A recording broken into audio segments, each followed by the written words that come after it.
We have a voicemail number, and that number is 2192-DAVID-P. And the caller brings up a very interesting question or contrast. When democracy is at stake, how can you vote based on the price of eggs? This is their analogy. Let's listen. Hi, Dave. This is Stan from Chicago. Yes, sir.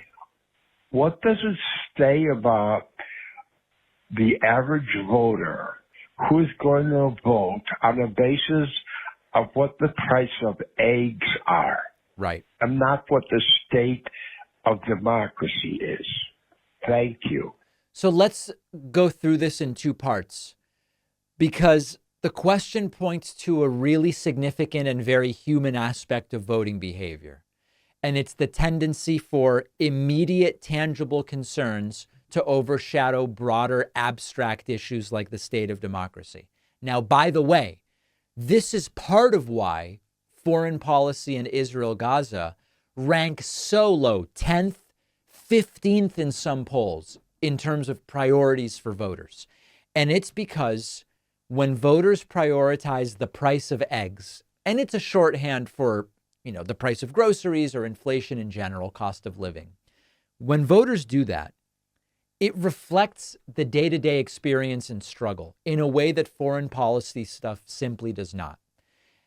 And arguably, the broader state of democracy doesn't either, even though I would argue that the state of democracy ultimately will very much affect our day-to-day lives.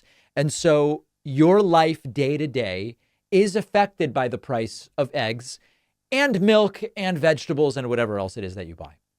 And so there's like a palpability, there's an urgency that is understandable compared to some of these more theoretical or conceptual or broader issues. So on the one hand, it's arguably pragmatic. Hey, look at what's happened to the cost of groceries. Voters want that addressed right now.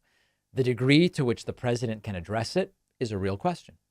That is another aspect to this. Now, let's look at the other hand. On the other hand, it is a challenge for democracies where these foundational principles are so important generally to our way of life to communicate why it's more important than the price of eggs in the immediate, or why it is at least as important. Freedom, the rule of law, fair elections.